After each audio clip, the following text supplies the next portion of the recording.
안녕하세요. 돈 파는 가게 대표사원 김강주입니다. 지난 1회 시간에 이어서 오늘은 2회 주식 투자자 관점에서 본 재무제표 행간을 읽어라 저자분이십니다.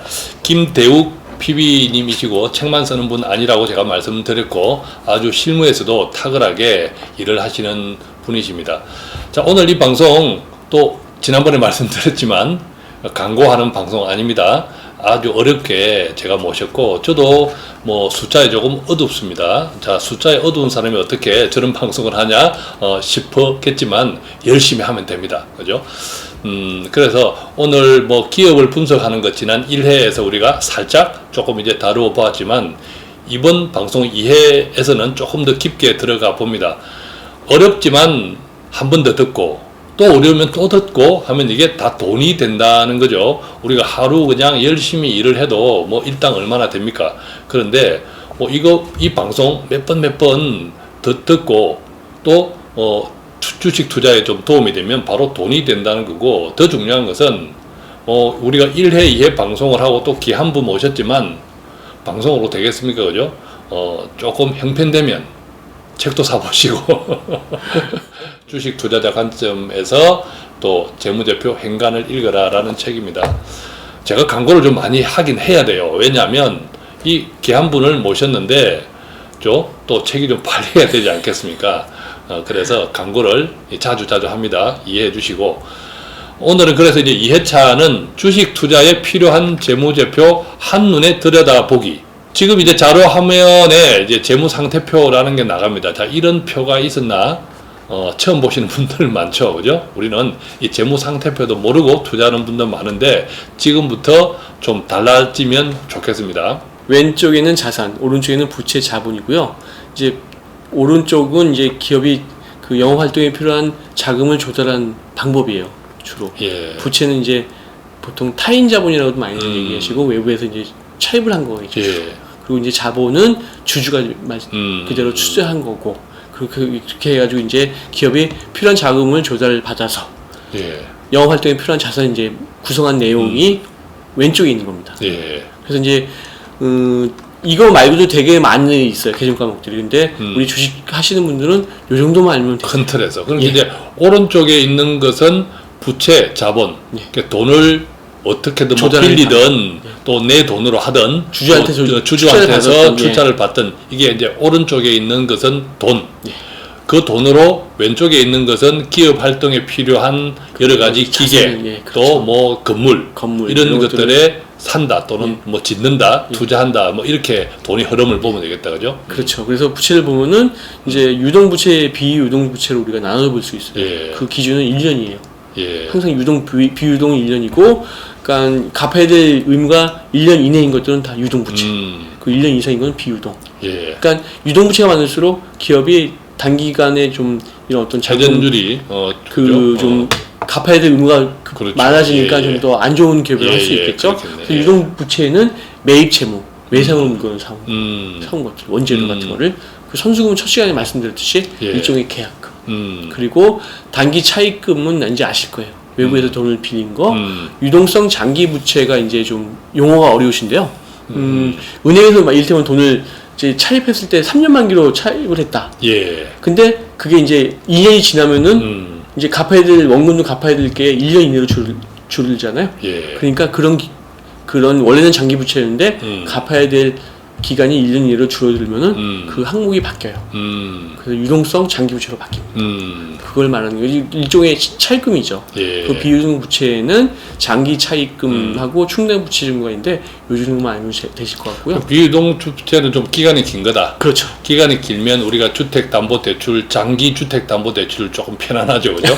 뭐 1년 뒤에 갚아야 되는 이런 대출은 그렇죠. 정말 힘들고 그렇게 좀 이해하면 유동부채가 단기성 부채가 많다는 것은 기업이 조금 단기간에 이렇게 갚아야 될 그렇죠. 그렇게 하니까 이제 좀 힘들어지겠죠. 그렇죠. 현금 흐름이 조금 원활하지 못하다. 그럴 수 있죠. 이런 기업으로 보시면 되겠다, 그죠?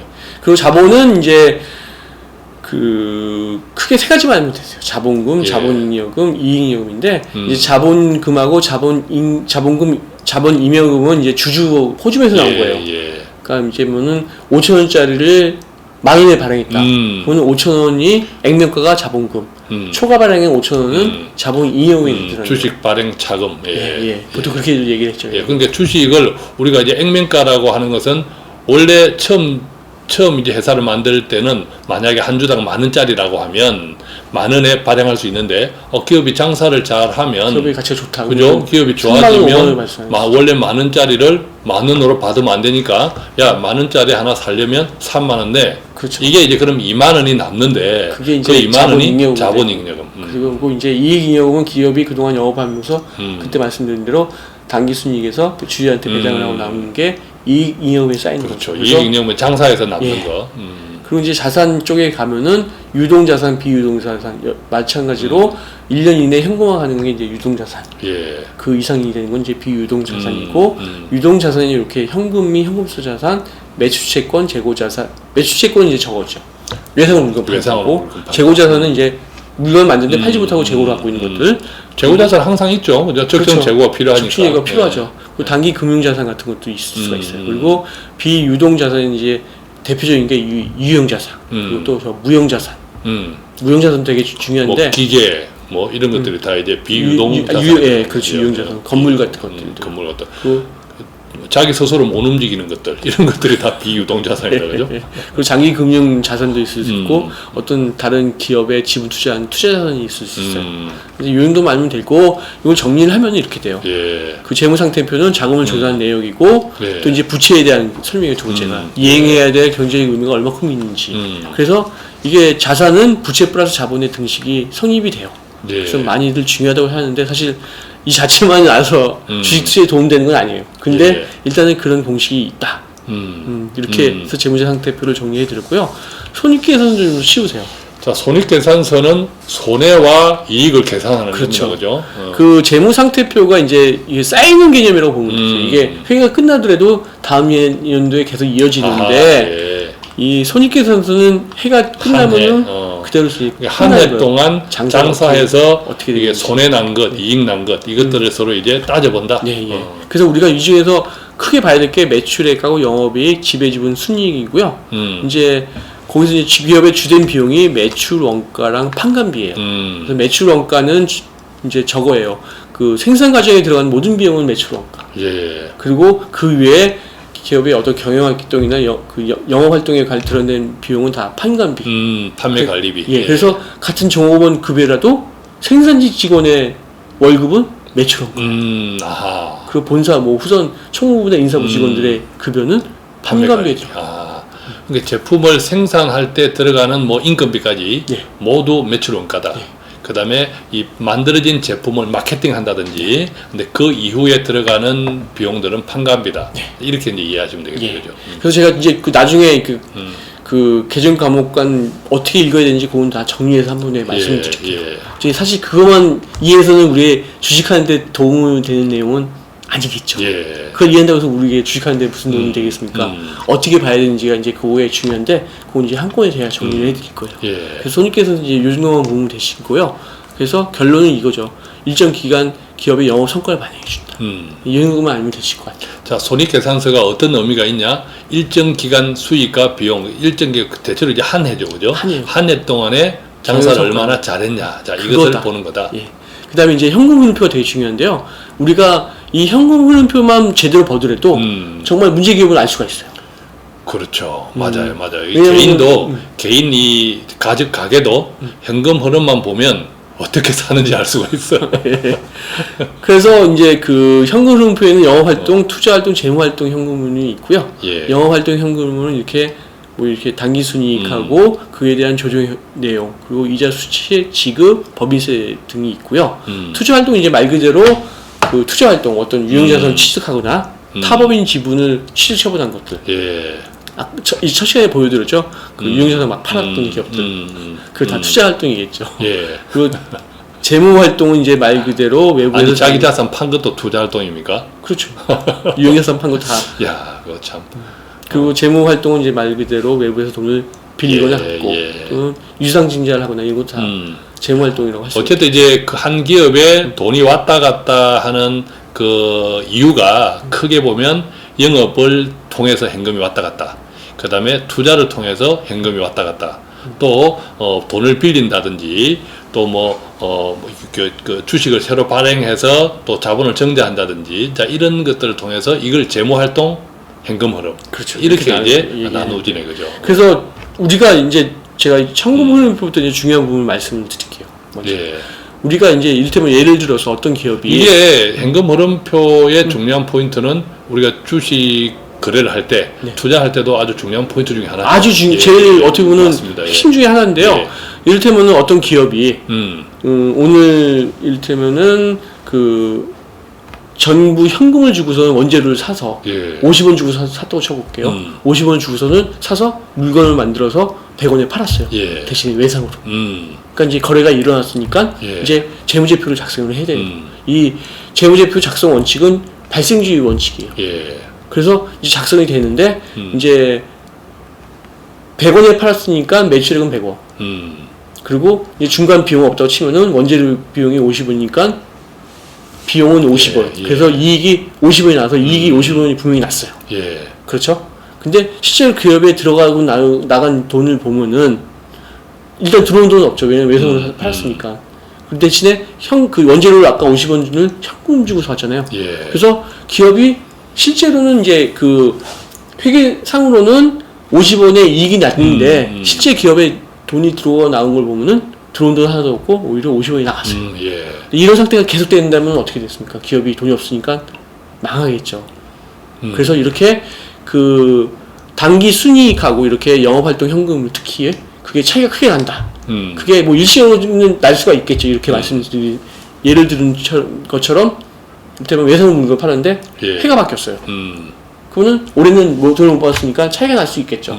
근데 올해 못 받은 돈을 내년에는 받아야 되겠죠. 정상적인 기업이라면. 그래서 이렇게 몇 년 동안 크게 차이가 나는 기업은 절대 투자를 하면 안 되는 거예요. 그게 현금 흐름표를 봐야 되는 가장 큰 이유인 거예요. 그러니까 이게 기업이 장사를 잘한다고 매출이 많다고 해서 그것만 좋은 것이 아니라 손익계산서가 좋다고 해서 좋은 게 아니에요. 실제로 이제 현금 흐름표 우리가 뭐 그런 이야기도 있지 않습니까? 떡 장사하고 막걸리 장사하고 둘이 앉아서 서로 뭐 막걸리 먹고 그 가지고 이제 떡으로 갚고 하다 보니까 둘 다 매출은 다 일어났는데 장사는 다 했는데 남는 돈은 없더라. 그런 것처럼. 그래서 이제 이렇게 세 가지가 크게 재무제표고요. 재무제표 주석도 우리가 봐야 돼요. 이 주석이라는 게 어떤 의미죠? 일종의 별표인가요? 별표. 해설지로 저는 얘기를 해요. 이를테면 우리가 학생이 수학 문제만 열심히 풀고 이게 정답이 문제고 풀이 과정도 안 보면은 공부를 안 한 거랑 마찬가지잖아요. 이 재무제표 분석도 주석을 안 보면은 공부를 안 한 거랑 거의 차이가 없어요.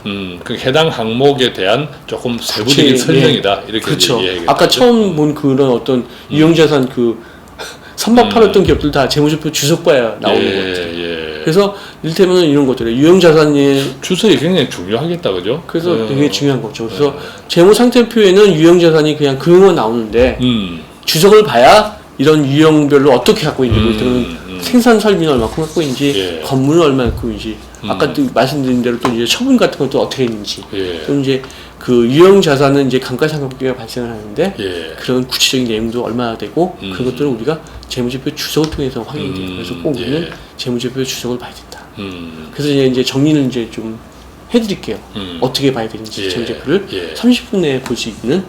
그래서 일단은 주식 투자하시는 분들한테는 손익계산서를 가장 먼저 보셔야 돼요. 우리가 기업의 실적이 나오면은 먼저 매출액이 얼마인지 영업이익이 얼마인지 그거 먼저 보잖아요.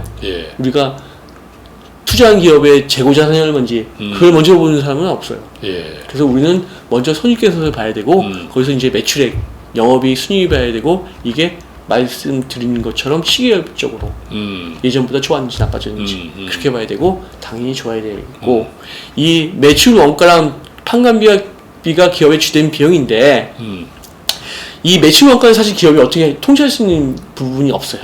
그렇잖아요. 그 어떤 원재료 가격이 상승한다.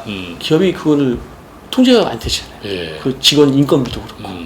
근데 판관비 같은 거에 들어가는 어떤 이런 마케팅 비용이 이런 것들은 기업이 충분히 통제가 가능해요. 그래서 같은 비용이라도 매출 원가가 아니고 판관비가 증가한 기업은 어떻게 보면 나중에 이익이 증가할 수 있는 기업이 있을 수 있죠. 그래서 우리가 그렇게 봐야 되는 거예요. 그래서 매출 원가랑 판가미와 그냥 금액 보는 게 아니고 같은 비용이라도 어느 게 큰지 그걸 이렇게 같이 보셔야 되고 예. 그렇게 이제 먼저 보고 나서 그러고 나서 이제 재무 상태표를 보셔야 돼요. 우리가 기업이 현재 어떤 어려움을 갖고 있는지는 우리가 재무 상태표에서 어징한 것도 다 알 수가 있어요. 기본적으로는 빚이 얼마나 많은지 그것도 이제 재무 상태표에서 나오니까. 그래서 일단은 그 자산 이제 매출이 그 기업의 매출이하고 영업이 얼마인지 이제 기억을 하시고 자산을 보시면서 현금이 현금성 자산을 봐야 되는데 이게 많아도 문제지만 적어도 문제지만 많아도 좋은 기업은 아니에요. 예. 왜냐면 그냥 현금만 들고서는 아무것도 안 하는 그렇죠. 거죠. 투자를 안 하는 거죠. 이를테면 예. 이제 그 기준이 이제 대충 상장 기업들 보면은 한 매출액 대비 한 7에서 한 15% 정도 갖고 있어요. 현금성 자산을. 이를테면 매출액 1,000억인데 현금 1억 갖고 있다. 너무 적은 거죠. 그러네요. 예. 이를테면 매출액이 1,000억인데 현금을 500억 갖고 있다. 아무것도 안 하는 거죠. 예. 그래서 그렇게 좀 비교를 해서 보셔야 되고요. 그 다음에 매출 근데 채권도 매출이 1,000억인데 현금이 1억이다 이러면 아까 우리가 주석 같은 거 그 상세한 내용을 조금 디벼봐야겠다, 디뎌야겠다 이런 좀 자극을 가져야 되고 네. 또 매출이 1,000억인데 현금이 뭐 500억이나 있다라고 하면 야, 이 기업은 별로 이제 미래를 뭐 뒷날을 생각 안 하네. 투자 어제 할 데가 없다고 보는 거죠. 어딘가 이제 성장이 상당히 좀 제한되겠다. 이런 느낌을 좀 가져야겠다. 그죠? 예. 그리고 매출 채권도 이제 말씀드린 대로 아까 매출이 늘면 매출 채권이 증가하는 건 당연한데 너무 많이 증가만 아까 말씀드린 대로 기업이 좀 약간 무리를 했다고 볼 수가 있는 거죠. 그리고 재고 자산도 없으면 안 되겠지. 뭐 이를테면 물건을 팔아야 되는데 팔 수가 없는 상황일 수 있잖아요. 그래서 재고 자산도 적정하게 있어야 되고 또 이제 비유동 자산에서 오는 유형 자산도 그러니까 이제 기업의 어떤 투자 전략이나 업종에 따라서 다를 수 있지만 매출액 대비해서 보통 한 30에서 60% 정도가 적정한 수준이에요. 그 이상이다. 과잉 설비 투자라고 보시면 그렇군요. 자, 그리고 이제 무형 자산은 말 그대로 형태가 없는 건데 요즘 좀 많이들 문제가 되고 있죠. 특히 지금 바이오 신약하는 회사들 보면은 무형 자산 이제 그 연구개발비를 R&D 비용인데 이제 이걸 무형 자산으로 잡는 거예요. 이게 회계 처리가 가능하기 때문에. 근데 이게 시작개발에 실패했다. 그럼 이걸 되게 일시적으로 비용 처리를 해버려요. 근데 그런 기업들도 우리가 충분히 볼 수가 있어요. 근데 그런 기업들을 우리가 그러니까 뉴스로는 시작개발 실패 뉴스가 안 나오더라도 재무제표 보면 나오는 경우가 많아요. 아, 비용 상각을 많이 했다. 갑자기 무형 자산이 1,000억이었던 회사가 확 줄어들면서 그게 다 비용이 확 늘었다. 시작개발 실패했던 얘기거든요. 그래서 그런 부분 좀 봐야 된다. 그 말씀드린 이제 부채 예선처럼 매입 채무하고 선수금 이런 것들 좀 보셔야 되고 이제 자본 쪽에서는 이익잉여금이 계속 꾸준히 늘어나야지만 기업이 계속 돈을 벌고 있구나.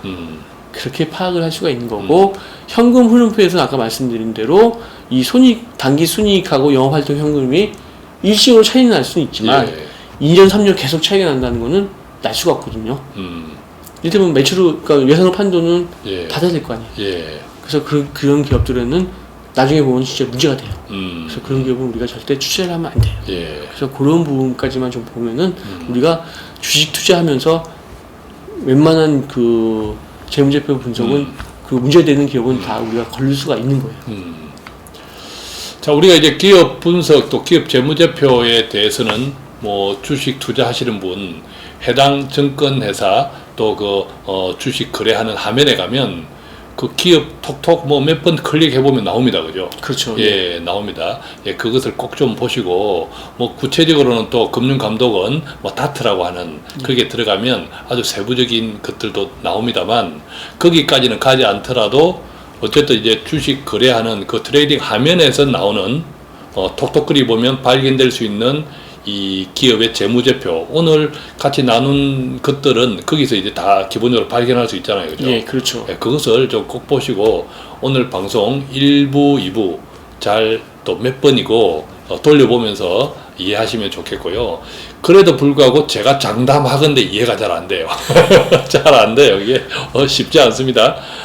저도 사실은 뭐 경영대 상대를 나온 사람이고 해도 여전히 숫자 보면 우선 머리가 아파요. 머리가 아픈데 방법 딱 한 가지 제가 말씀드렸죠. 자주 보면 됩니다.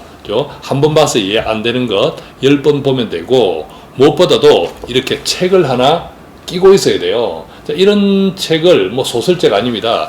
이렇게 끼고 있어야 돼요. 끼고 있으면서 언제든 필요하면 타다닥 또 넘겨서 찾고, 뭐 그렇게 뭐 이게 이 책이 닳도록 닳도록 하다 보면 사실 이 방송을 안 들어도 결국 이제 책에 대한 내용을 우리가 이야기한 거니까 책을 자꾸 이제 마르고 닳도록 보다 보면 어느덧 또 친해질 거고, 친해지면 돈이 된다는 거죠. 그래서 오늘은 뭐 1부, 2부 우리가 이렇게 훌륭한 또 저자분, PB분 모시고 같이 나눴지만, 이 방송 잘 들으시고 제발 주식 투자했는데 반토막이 났는데 어찌하오리까 하는 전화 저한테 안 하면 좋겠습니다. 왜냐하면 저도 대책이 없어요. 그죠? 네, 대책이 없기 때문에 이번 1부, 2부 방송을 통해서 정말 성공적인 돈을 버는 투자 하시는데 많은 도움 되면 좋겠습니다. 오늘 함께 주신 우리 참 PB님 감사합니다. 그죠? 예, 감사합니다. 성도 같아요. 그죠? 저하고 김. 이 책이 아무쪼록 많이 팔려서 인쇄 나오면 또 뭐 밥 한 끼 술 한 끼 사는 거죠. 그죠? 그렇죠. 그죠? 우리 이렇게 후불입니다. 자, 우리 구독자분들의 또 성원에 힘입어 이런 분들도 제가 모실 수 있게 되어서 감사드리고요. 아무쪼록 돈 파는 가게 늘 돈 되는 방송 배달해드리기 위해서 오늘 또 최선을 다했습니다. 자, 함께 인사드리겠습니다. 고맙습니다. 예, 감사합니다.